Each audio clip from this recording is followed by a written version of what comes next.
আসসালামু আলাইকুম রহমতুল্লাহ।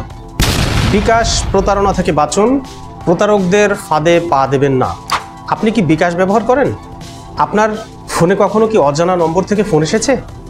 অথবা হঠাৎ করে টাকা লেনদেনের SMS পেয়েছেন কখনো? সতর্ক হন, প্রতারকরা এখন আরও চতুর। এই ভিডিওতে আমি আপনাদেরকে বোঝানোর চেষ্টা করব এবং দেখানোর চেষ্টা করব কিভাবে বিকাশ প্রতারণা হয়, কিভাবে প্রতারকরা আপনাকে ফাঁদে ফেলে এবং কিভাবে আপনি নিরাপদ থাকবেন। ভিডিওটি শেষ পর্যন্ত দেখুন এবং আপনাদের প্রিয়জনের সাথে শেয়ার করুন। সতর্ক হন। তো চলুন শুরু করি।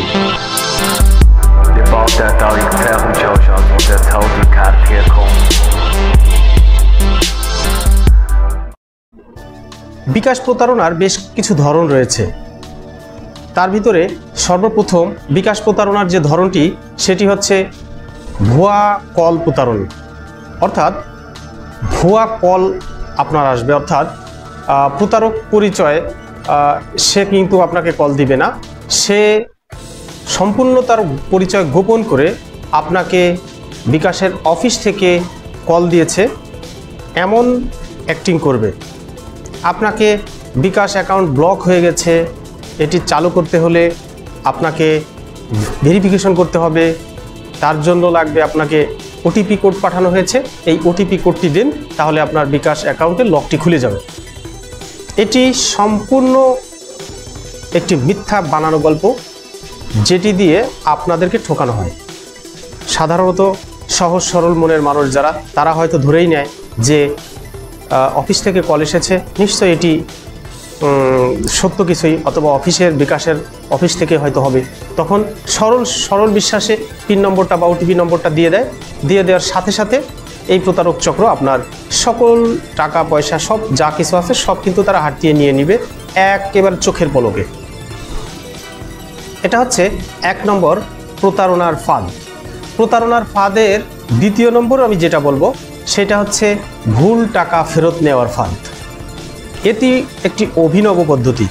আপনার ফোনে একটি SMS আসবে, সেখানে থাকবে আপনি 1 লাখ টাকা পেয়েছেন বা 50,000 টাকা পেয়েছেন, এরকম কোনো একটা SMS আসবে, যেখানে দেখা যাবে টাকা হয়তো এসেছে, এমনও দেখা যাবে আপনি বিকাশের অ্যাকাউন্ট চেক করেও দেখা যাচ্ছে যে সেখানে অ্যামাউন্টও দেখতে পাবেন, এমনও হতে পারে।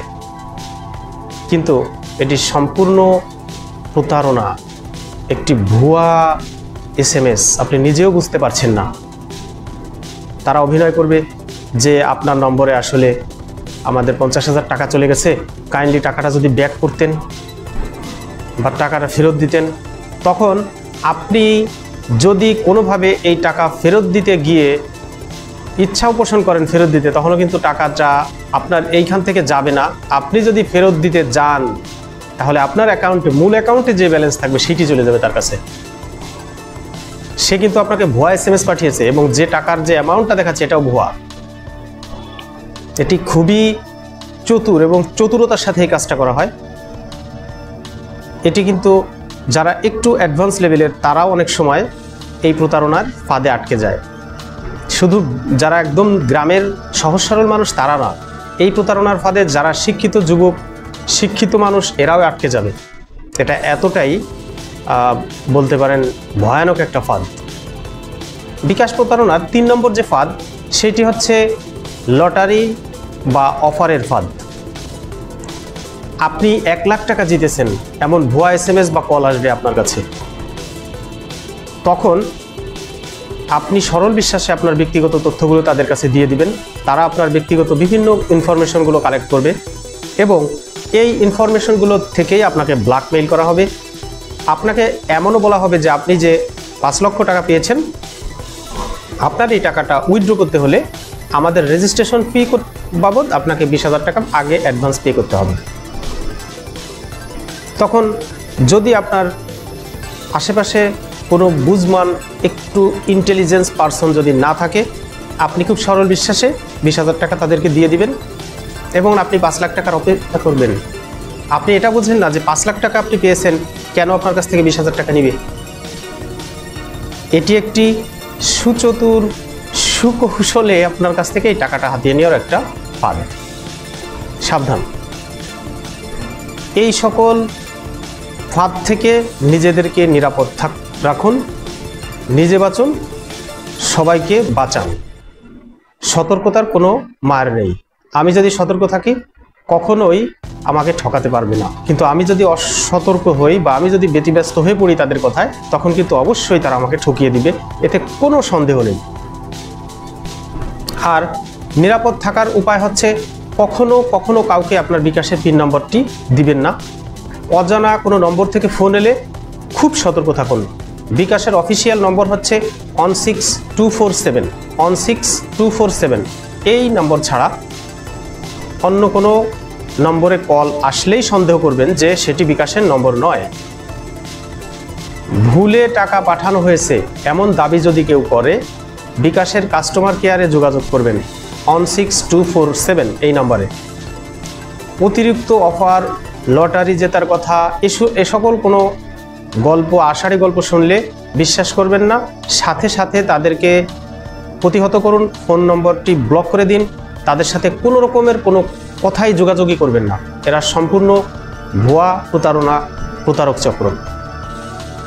সর্বশেষে আমি আমার ব্যক্তিগত একটা অভিজ্ঞতা দিয়ে এই ভিডিওটি শেষ করব। 2017 সালে আমার ছোট বোন যখন এসএসসি পাস করে, তো আমি তাকে স্কলারশিপের জন্য বিভিন্ন ব্যাংকে স্কলারশিপের টাকা দিয়ে থাকি। তো আমাকে বলল যে আমাকে এরকম ডাচ বাংলা ব্যাংকে তো দিচ্ছে, স্কলারশিপ দিচ্ছে, আমাকে একটু অ্যাপ্লাই করে দেন ভাইয়া। তো আমি তার জিপিএ যেহেতু গোল্ডেন পেয়েছে, ভালো রেজাল্ট, সব কিছু নিয়ে আমি চিন্তা করলাম দেখি অ্যাপ্লাই করে দেখি, যদি সে কোনো একটি পায় কিছু একটা অ্যামাউন্ট, তো তার জন্য ভালো। তো ঠিক আছে, আমি সেইটার কথা মতো তাকে ওখানে অ্যাপ্লাই করে দিলাম। শুধু ডাচ বাংলায় নয়, আমি তার ইনফরমেশনগুলো দিয়ে আরও কয়েকটা জায়গায় আমি অ্যাপ্লাই করেছিলাম আমার যতটা জানা মতে। শুধু ডাচ বাংলা নয়, এখানে ক্যামব্রিয়ান স্কুল অ্যান্ড কলেজে ওখান থেকে একটা স্কলারশিপ দেয়, সেখানে অ্যাপ্লাই করেছিলাম। তারপরে হচ্ছে আরও কয়েকটা জায়গায়। তো অ্যাপ্লাই করার পরে ও আসলে কোথাও থেকে কোনো অর্থ পায়নি। বাট কিছুদিন পরে আমার নাম্বারে একটা কল এসেছে। এটা সম্পূর্ণ আমার ব্যক্তিগত একটা অভিজ্ঞতা। নাম্বার থেকে কল এসে বলছে যে আপনি কি এই বলছেন, আপনার নাম, আপনি কি এই সালে জিপিএ 5 পেয়েছেন, গোল্ডেন, এইটা আপনার রেজাল্ট, আপনার নাম কি এই? তো আমি যেহেতু আমার নাম্বার থেকেই আমি রেজিস্ট্রেশন করে দিয়েছি আমার ছোটো বোনকে, তো আমি বলছি জি জি হ্যাঁ, সব কিছু সরল বিশ্বাসে আমি বলছি হ্যাঁ। তো তখন আমাকে বলছে যে আপনি 30,000 টাকা স্কলারশিপ পেয়েছেন এত এই কোম্পানি থেকে। তো আমি তখন চিন্তা করলাম, তো ভেরি গুড, যদি পেয়ে থাকে তো খুব ভালো। তো এখন কি করতে হবে? তো বলছে আপনাকে এখন যেটা করতে বলছে এটা করুন, আপনাকে একটা ওটিপি নাম্বার গেছে এবং আপনার এই টাকাটা বিকাশে পাঠানো হবে। তো বিকাশে পাঠানো হবে, ওটিপি আসছে। তো দেখুন, এটা কিন্তু আমার সাথে ঘটেছে, আমি সম্পূর্ণ আমার রিয়েল লাইফের একটা স্টোরি বলছি। এটা কতটা প্রতারকরা কতটা সুচতুর। তা আমি বলছি যে আমি তখন এতটা মাথায় কাজ করিনি আমার, যে পিনটা তাদেরকে দিলে আমার কী ক্ষতি হবে। আমি আমার পিন নাম্বারটা তাদেরকে দিয়েছি, বলছি যে পিন নাম্বার না, ওটিপি নাম্বার এসছে, ওটিপি নাম্বারটা তাদেরকে দিয়েছি।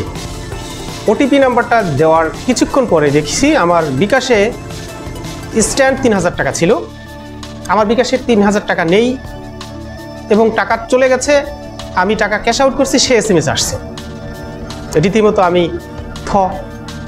আমি তাদেরকে বলছি নক দিয়ে যে ভাইয়া আমি তো ওটিপি তো নিলেন, তো আমার টাকা তো এখন আসছে না। তারা বলছে ওয়েট করেন, টাকাটা যাবে, আপনি আর একটু কাজ করেন, আপনার ব্যালেন্সে মেবি কোনো টাকা নেই, আপনি 5,000 টাকা এখন আপনার বিকাশে রাখুন, আপনার বিকাশ নাম্বারটা সচল হবে। তার মানে আমাকে একবার তো 3,000 টাকা নিছে, এখন আমার নাম্বারটা সচল না, মানে আমার বিকাশটা সচল না, অ্যাকাউন্টটা, এইটা বলে আমার কাছ থেকে আরও 5,000 টাকা নিবে। সে আবার 5,000 টাকা আমাকে লোড দিতে বলছে। তখন আমার মাথায় কাজ করছে যে আমার তো 3,000 টাকা অলরেডি নেই অ্যাকাউন্টে, আবার আমাকে 5,000 টাকা লোড দিতে বলছে। আমি কতটা বোকা। তখন আমি দীর্ঘশ্বাস করে বলছিলাম, ভাই আমি বুঝতে পেরেছি আপনারা আমাকে আপনারা সেই প্রতারক চক্র যারা মানুষকে ঠকান, কিন্তু আমি যে 3,000 টাকা আপনারা নিয়েছেন এটাকে আমি ফেরত পেতে পারি?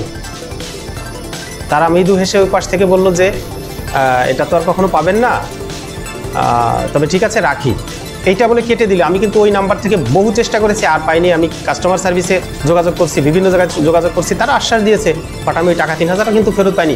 যদিও টাকা 3,000, বাট আমার সাথে ঘটে গেছে সেটা আমি শেয়ার করলাম। এমনটা আমার সাথে না, আপনার সাথে ঘটতে পারে। এটা খুবই সেন্সিটিভ বিকাশ প্রতারণা, বিকাশ প্রতারক চক্র। এটা বিভিন্ন ছলে বলে কৌশলে। আমি আরও ইম্পর্টেন্ট একটা ইনফরমেশন শেয়ার করি, ভিডিওটা লং হয়ে যাচ্ছে। কিছুদিন আগে আমার একটা নিকটাত্মীয়, সে একটা সরকারি একটা ভাতার জন্য অ্যাপ্লাই করেছিল আমাকে দিয়ে। সরকারি একটা ভাতা, অর্থাৎ মাতৃত্বকালীন একটা ভাতা সরকার দিয়ে থাকে, সেই ভাতাটার জন্য আমাকে দিয়ে অ্যাপ্লাই করিয়েছিল। তা আমি তার প্রপার ডকুমেন্ট দিয়ে অ্যাপ্লাইটা করে দিয়েছিলাম, তার ব্যাংক স্টেটমেন্ট সব কিছু দিয়ে। তো মাতৃত্বকালীন ভাতার টাকাটা মধুমতি ব্যাংকের অ্যাকাউন্ট হয় এবং ওই মধুমতি ব্যাংকে টাকাটা আসে। এটা যারা জানেন তারা দেখবেন, মধুমতি ব্যাংক নামের একটা ব্যাংকে ওরা টাকাটা পাঠায় এবং কয়েক কিস্তিতে টাকাটা আসে। এই প্রতারক চক্র আমি যে ডকুমেন্টগুলো সাবমিট করছি এইখান থেকে কিভাবে সার্ভার থেকে কালেক্ট করছে সকল ইনফরমেশন, সেই আমার নিকটাত্মীয়কে কল দিচ্ছে বারবার, আপনার মধুমতি ব্যাংকের এই টাকা এসছে, আপনি যে কোনো ব্যাংকের এটিএম কার্ড থেকে এটিএম কার্ডের নাম্বার দিন, সেই নাম্বারে আমরা টাকাগুলো ট্রান্সফার করছি। আপনার মধুমতি ব্যাংকের অ্যাকাউন্টে টাকা আসছে, কিন্তু এখান থেকে টাকাটা নিতে পারবেন না, কারণ মধুমতি ব্যাংকে আপনাকে এখন সাপোর্ট দিচ্ছে না। সে তো মহিলা মানুষ, অত শিক্ষিত না, সে ছুটে আসছে আমার কাছে, এই কীভাবে অ্যাপ্লাই করে দিয়েছিলে, একটু আমাকে ঠিক করে দাও। কি হয়েছে আমি কথা বললাম, কথা বলে তারা বলছে যে আপনার যে কোনো একটা ক্রেডিট কার্ডের অথবা নাম্বার দেন এটিএম কার্ডের, আমরা ওই নাম্বারে অথবা ব্যাংকের অ্যাকাউন্ট নাম্বার দেন, আমি সেখানে টাকাটা পাঠাবো। এখন আমি তাদেরকে বললাম যে কেন ভাই, আপনাদের তো মধুমতি ব্যাংকের তার টাকা পাঠালে সেখান থেকে সে নিজেই অফিস থেকে তুলে আনতে পারে, আপনারা কেন এটা চাচ্ছেন? বলছে যে আপনাকে তো বলতে পারবো না, দ্রুত দিলে দেন, না হলে পাবে না। আমি বলি টাকার কোনো প্রয়োজন নেই, তার টাকার দরকার নেই, আপনারা দয়া করে তাকে ডিস্টার্ব করবেন না। তা আপনারা যে কারা আমি বুঝতে পেরেছি। চিন্তা করেন, সে এই তো গত মাসের ঘটনা, একদম ইনস্ট্যান্ট গত মাসের ঘটনা, মাতৃত্বকালীন ভাতার ডকুমেন্টের যে সার্ভার সেইখান থেকে অথবা সরকারি কোনো অফিস থেকেও হতে পারে, এই ডকুমেন্টগুলো তারা নিয়ে তাকে ডিস্টার্ব করছে এবং তার ইনফরমেশন সব সঠিক। সে যে সকল ইনফরমেশন চাচ্ছে এবং দিচ্ছে সব সঠিক, বলছে আপনার নাম এই, আপনার স্বামী এই করে, আপনি এই করেন, আপনার প্রপার ডকুমেন্ট সব 100% অথেন্টিক ডকুমেন্টটাকে দিয়ে তাকে মোটিভেট করে তার কাছ থেকে আর্টের নাম্বারগুলো নিচ্ছে। এটা আমার সাথে ঘটে যাওয়া একদম দুটো ঘটনা, যেটা আমার সাথে না, আমি মনে করি এইরকম ঘটনার সাক্ষী অনেক মানুষ। সো বি কেয়ারফুল, সাবধান থাকুন, ভালো থাকুন, নিজে বাঁচুন, অন্যকে বাঁচান। আর যদি ভিডিওটি থেকে ন্যূনতম উপকৃত হন, চ্যানেলটি সাবস্ক্রাইব করে পাশে থাকুন। ধন্যবাদ, দেখা হচ্ছে পরবর্তী কোনো ভিডিওতে।